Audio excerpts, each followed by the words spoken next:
Salut à tous, bienvenue. Si vous suivez un peu l'actualité israélienne, ce que je souhaite, vous êtes déjà au courant qu'il y a une modification législative importante qui va rentrer en vigueur le 1er janvier 2020. Dorénavant, les produits que nous allons consommer vont être étiquetés. En tout cas, c'est une obligation à ce que les producteurs vont suivre. On l'espère, car 53% des Israéliens, selon un chiffre de l'OCDE, sont en surpoids. Pour en parler, nous avons une spécialiste de l'industrie alimentaire. Elle est responsable qualité, ingénieure chimiste, donc elle sait exactement ce que nous mangeons. Elle s'appelle Alicia Abitbol. Restez avec nous. Israël, comment ça marche ? Vous allez adorer comprendre Israël. Alicia Abitbol, bonjour. Bonjour. Alors, vous êtes responsable qualité dans l'industrie alimentaire, on l'a dit, et vous êtes là pour nous parler justement de cet étiquetage dont on parle déjà depuis 3 ans et qui a été mis en place, en tout cas, la loi a été votée par le ministre de la Santé, Litzmann. Alors, c'est un projet pour lutter contre l'obésité ? Voilà, donc en fait, l'obésité a été désignée comme une maladie et dans le cadre de la recherche pour lutter contre l'obésité, ils ont essayé de trouver des solutions. Maintenant, le ministre Litzmann s'est inspiré d'une solution qu'ils ont trouvée au Chili et ils ont étiqueté leurs produits.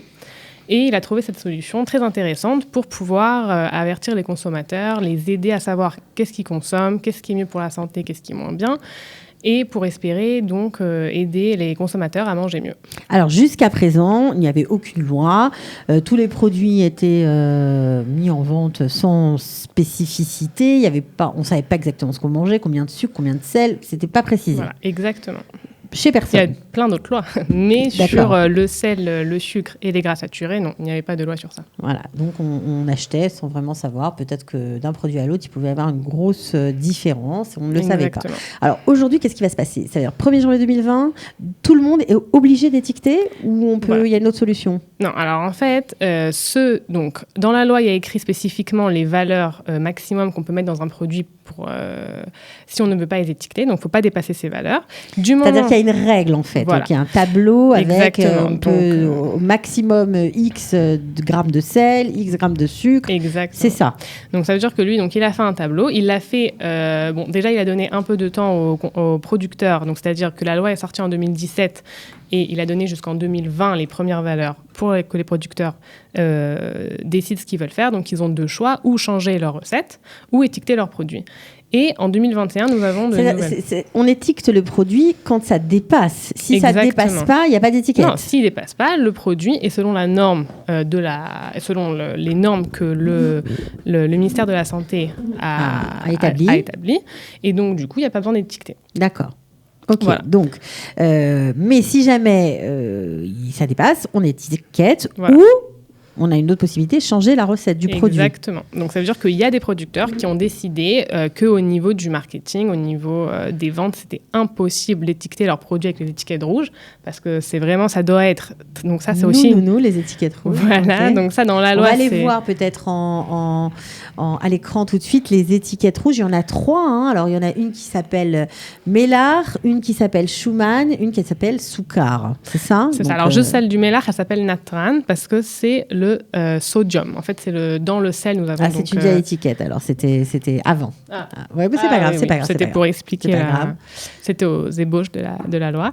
Mais c'est vrai que maintenant, donc c'est le sodium, parce que dans le sel, nous avons du sodium chloride, et c'est le sodium qui peut être problématique pour des maladies d'hypertension ou ce genre de choses. Et donc Schumann, c'est les huiles, voilà, donc c'est Schumann les graisses. Ravou, ça va être les graisses saturées, et Soukar, c'est le sucre. Donc voilà, donc ils ont surtout vu des problèmes dans le diabète, des diabétiques qui commencent maintenant de plus en plus tôt chez les enfants. Recrudescence de cancer malheureusement, aussi. Voilà, de cancer. Donc tout ça, pour les graisses saturées, ça peut être des problèmes avec d'infarctus, des artères qui se bouchent, etc. Donc ça, c'était super important aussi que les gens sachent que les gras saturés peuvent être très problématiques pour la santé. Alors là, on voit une étiquette verte. C'est quoi cette étiquette verte ? C'est pour les bons candidats, les bons élèves ? Voilà, donc cette étiquette verte, donc le ministère de la Santé a décidé d'être un peu gentil quand même avec les producteurs et leur a dit que si ils ont établi une liste de produits avec aussi des critères, bien entendu, et que si ils sont dans ces critères, alors ils ont le droit de mettre cette étiquette verte pour montrer aux consommateurs, regardez, nous, on fait on s'est des bien produits comporté, y a pas bons trop pour de la sucre, santé. Pas de sel, tout va bien. Mais j'ai vu la liste, elle est très compliquée. Ouais, pour avoir le droit de la mettre, l'étiquette, ça veut dire qu'il faut des fois pas du tout de... ils appellent ça les tosafotes, c'est-à-dire ni sucre, ni tout ce genre de produits. Des fois, ils permettent que le sel un petit peu, mais en quantité très petite. C'est pas évident de l'avoir. Alors, juste pour avoir une petite idée, c'est quoi la norme pour ne pas avoir à mettre l'étiquette rouge? Voilà. Donc, en fait, on a celle de 2020. Donc, ça va être 13,5 grammes de sucre pour 100 grammes de produit. 5 grammes de graisse saturée pour 100 grammes de produit. Et 500 mg de sodium pour 100 g de produit. Donc ça, c'est en 2020, pour permettre aux producteurs... Alors, juste pour avoir une idée, c'est quoi 4 grammes de sucre ou 3 grammes et demi, comme vous l'avez dit, 3 grammes et demi de sucre. Donc, ce qui va être nouveau dans la loi, à part le fait d'étiqueter les produits avec les étiquettes rouges, on va aussi changer le tableau des valeurs nutritionnelles. Et dans ce tableau, maintenant, il y aura en dessous des sucres, il y aura les cuillères à café de sucre. Que ça représente. Voilà. Donc, en fait, le ministère de la Santé a stipulé que 4 grammes de sucre, c'est une cuillère à café. Donc, tous les 4 grammes de sucre, il y aura écrit combien de cuillères à café nous avons dans le produit. Donc, 13,5, c'est à peu près 3 et quelques, 3 et demi. C'est beaucoup quand même, parce que 100 grammes, ça ne représente pas énormément de nourriture non plus. Oui, ça, je suis d'accord avec vous. Et en 2021, ça va descendre à 10 grammes de sucre. Donc, ça va quand même être 10%, mais je suis d'accord avec vous. Mais bon, après... il n'a pas pu non plus tout enlever. Non, mais ça veut dire qu'on part de loin, quoi. Oui. Mais ça veut dire, comme je vous ai dit, à des cornflakes, que j'ai vu 9 cuillères à café de sucre pour 100 grammes, c'est de la folie, quoi. Donc au moins pour ça, on peut au moins... Au moins pour les aliments qu'on a tendance à donner aux enfants en pensant que ce sont des choses bonnes pour leur santé, ben là au moins on sera... Non, on va pouvoir faire le tri en fait, parce que dans les mêmes aliments, on aura des aliments avec 3 cuillères à café et des aliments avec 9 cuillères à café. Donc on pourra choisir. Mieux choisir. Exact. Ouais. Bon, après le goût, c'est une autre histoire. On verra bien. Donc ça a déjà commencé. Hein. Les producteurs ont préféré en général étiqueter ou changer leur recette. C'est moitié-moitié? On ne sait pas. On ne sait pas trop. Moi, je sais que chez nous, on a préféré changer les recettes parce qu'au point de vue marketing, c'était juste pas possible d'étiqueter avec les étiquettes rouges. Après, je pense qu'il y a des producteurs qui n'ont vraiment pas le choix, vu que changer la recette, c'est changer le goût complètement. Et des fois, par exemple, vous avez des gâteaux qu'on ne peut pas se passer de margarine pour les faire, si on veut les faire parver, par exemple. Donc ça, c'est de la graisse saturée. Voilà, les gâteaux au beurre, c'est beaucoup de graisse saturée.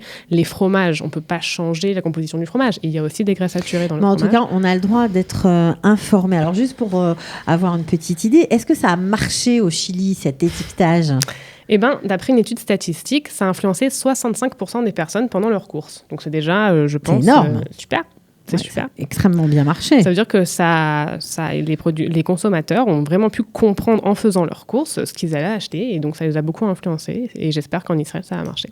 Bon, et ben nous aussi. Alors, vous l'aurez compris, l'obésité est une priorité de santé publique. Voilà, il va falloir faire attention à ce que l'on mange. En tout cas, on sera des consommateurs avertis grâce aux étiquettes rouges. Merci beaucoup, en tout cas, d'être venu. Et à très bientôt, Alicia Bitbol. À bientôt. Ciao. Israël, comment ça marche ? Vous allez adorer comprendre Israël.